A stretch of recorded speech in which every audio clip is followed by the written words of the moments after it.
राजस्थान के chief minister Bhajanlal Sharma ने अपनी टीम डिक्लेयर कर दी है। देख के स्पष्ट पता चलता है कि अब बीजेपी की बागडोर उसकी तीसरी पीढ़ी के हाथ में है।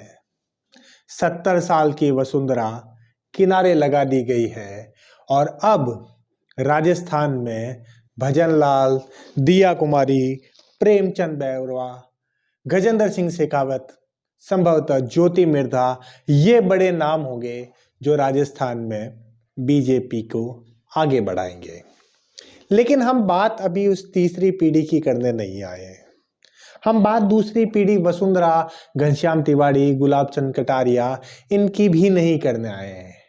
हम बात करते हैं राजस्थान में बीजेपी की पहली पीढ़ी की, जिसने शुरुआत में सड़कों की खाक छानी, पैदल चले, संघर्ष किया और पहले जनसंघ और उसके बाद भारतीय जनता पार्टी की नींव राजस्थान में रखी, जिसके ऊपर आज बीजेपी की इतनी बड़ी इमारत बनी हुई है।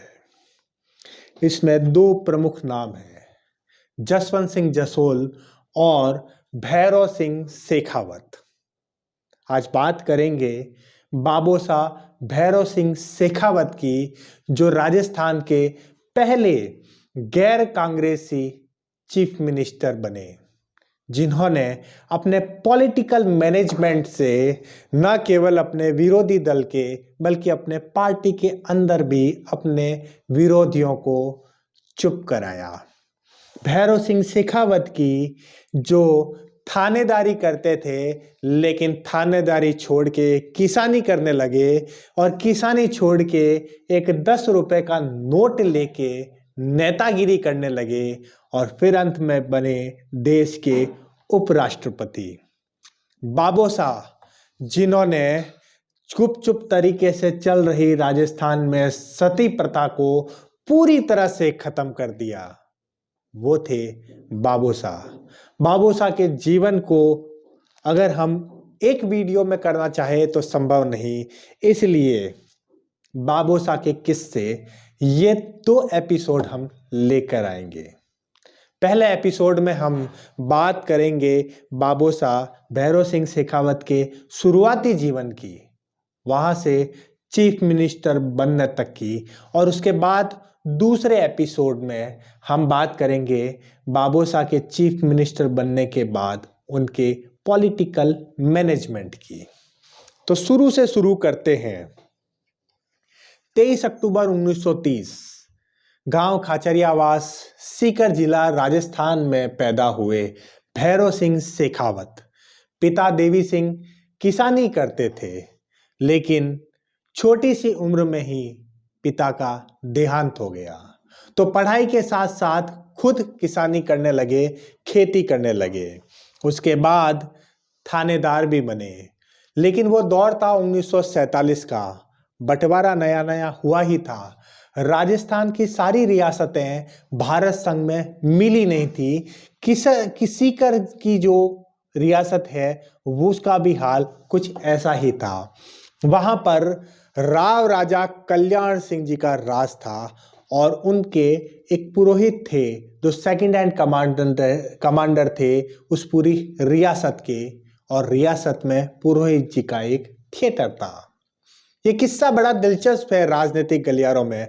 वैसे एक बार पत्रकार राजीव शुक्ला को इंटरव्यू देते हुए इस किस्से के बारे में भैरव सिंह जी ने डिनाई कर दिया, मना कर दिया, लेकिन फिर भी राजनीतिक गलियारों में ये किस्सा बड़ा मशहूर है कि किस तरह से भैरव सिंह जी को अपनी थानेदारी छोड़नी पड़ी और किसानी की तरफ वापस मुड़ना पड़ा। हुआ कुछ ऐसा था कि सीकर जिले के कुछ पुलिस कर्मी एक थिएटर में गए पिक्चर देखने 1947 में। वहां पर वहां के मैनेजर से हाथापाई हो गई, लड़ाई हो गई। वो थिएटर था सीकर के पुरोहित जी का। पुरोहित जी जो राव राजा कल्याण सिंह जी के बाद सीकर के सबसे पावरफुल व्यक्ति थे। उन्होंने वहां के एसपी को बुला लिया। एसपी ने फरमान जारी कर दिया, या तो इस्तीफा दो और या फिर तुम्हारे ऊपर केस चलाया जाएगा। ऐसे में उन पुलिस कर्मियों ने इस्तीफा दे दिया। उन 4 पुलिस कर्मियों में एक थे भैरव सिंह शेखावत। वापस अपने गांव खाचरियावास गए और खेतों को संभाला, किसानी करने लगे। ये था किस्सा थानेदारी से किसानी की तरफ का। लेकिन नेतागिरी कैसे शुरू हुई? भैरव सिंह जी का एक भाई था, बिशन सिंह। बिशन सिंह सीकर में टीचर लगा हुआ था और बिशन सिंह का एक दोस्त था जो बंटवारे के बाद कराची से भारत आ गया था। वहां पर राजस्थान में जनसंघ का काम देख रहा था। नाम बड़ा जाना पहचाना है, लाल कृष्ण आडवाणी। बिल्कुल बीजेपी के पितामह कहे जाने वाले लाल कृष्ण आडवाणी, युवा लाल कृष्ण आडवाणी उस वक्त राजस्थान में जनसंघ की जमीन खोज रहे थे। उम्मीद थी क्योंकि राजघराने और जागीरदार कांग्रेस के खिलाफ थे, तो कुछ कैंडिडेट ढूंढ रहे थे 1952 के पहले चुनाव के अंदर कि कुछ कैंडिडेट मिल जाए जिन्हें जनसंघ से लड़ा दें।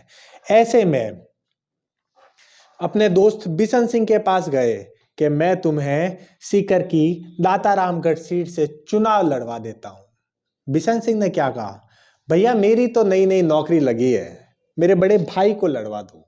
बात पहुंची खाचरियावास भैरव सिंह शेखावत के पास। पर चुनाव लड़ना था, मजाक नहीं था, जेब में पैसे भी चाहिए थे। तो पत्नी सूरज कंवर के पास गए, पूछा कुछ जमा पूंजी है? तो पत्नी सूरज कंवर ने अंदर से एक बुतोड़ा मोड़ा 10 का नोट थमा दिया। वो 10 रुपए का नोट लेकर नेतागिरी करने निकले, ऊंट के ऊपर प्रचार किया, 1952 का चुनाव लड़ा दातारामगढ़ सीट से और कांग्रेस को हरा के विधानसभा पहुंच गए।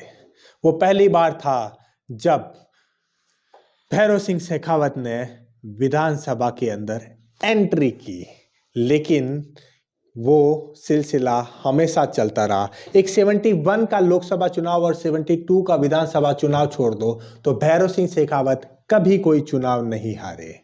उसके बाद 1957 में श्री माधोपुर से और 62 और 67 में जयपुर की किशन पॉल सीट से विधानसभा पहुंचे।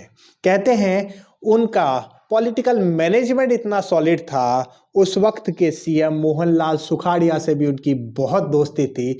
मोहनलाल सुखाड़िया अपने अंदर जो विरोधी विधायक थे उनके कांग्रेस के, उनको पाटने का काम भैरव सिंह जी के साथ मिलकर करते थे। भैरव सिंह जी के पास चीफ मिनिस्टर ऑफिस से फाइलें पहुंच जाती थी और विधानसभा में भैरव सिंह शेखावत उनकी हालत खस्ता कर देते थे। उनका पॉलिटिकल मैनेजमेंट भी जबरदस्त था। तो एक वक्त आ गया जब राजस्थान में जनसंघ का दूसरा नाम था भैरव सिंह शेखावत। 71 का लोकसभा चुनाव आया, सांसदी के लिए चुनाव लड़ा बाड़मेर जिले से, लेकिन हार गए। किससे? एक नाम बहुत इंपॉर्टेंट है, अमृत नाहटा। एक पिक्चर आई थी किस्सा कुर्सी का, जिसकी वजह से इंदिरा गांधी के बेटे संजय गांधी को भी जेल जाना पड़ा था। ये नाम याद रखिएगा क्योंकि लॉजिशियन आंसू के सिनेमा सेक्शन में हम जल्दी ही इस पिक्चर के बारे में एक वीडियो लेकर आएंगे, किस्सा कुर्सी का और अमृत नाहटा की, जिसकी वजह से संजय गांधी को भी जेल का खाना खाना पड़ा था। खैर, बात करते हैं 71 के लोकसभा चुनाव की, जिसमें अमृत नाहटा से चुनाव हार गए। 72 का विधानसभा चुनाव आया, उस तक इंदिरा गांधी ने पाकिस्तान वॉर जीती थी, बांग्लादेश बना दिया था। इंदिरा गांधी अपने लोकप्रियता की चरम पे थी। उस वक्त गांधीनगर, जयपुर की गांधीनगर सीट से भैरव सिंह शेखावत का मुकाबला था जनार्दन गहलोत से, लेकिन जनार्दन गहलोत से चुनाव हार गए। फिर 3 साल बाद इंदिरा गांधी ने पटकनी दी लोकतंत्र को, इमरजेंसी लगी। 2.25 साल तक सारे विपक्षी नेता जेल में रहे।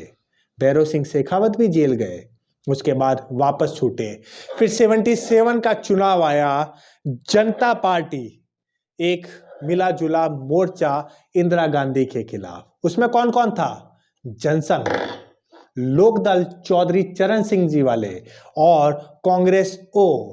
कांग्रेस के विघटन वाले वीडियो में हमने आपको बताया था कि चौधरी चरण सिंह और मोरारजी ये दोनों ने कांग्रेस से अलग होकर अलग अलग पार्टियां बनाई थी, कांग्रेस ओ और लोकदल। वो दोनों जनसंघ के साथ थे, सबने मिलकर चुनाव लड़ा, जीते। लेकिन अब चीफ मिनिस्टर कौन बनेगा? तीन तीन दावेदार थे। भैरव सिंह शेखावत तो विधायक भी नहीं थे। 74 में जब वो विधानसभा का चुनाव हार गए थे तो 74 के अंदर उन्हें राज्यसभा भेज दिया गया था मध्य प्रदेश से।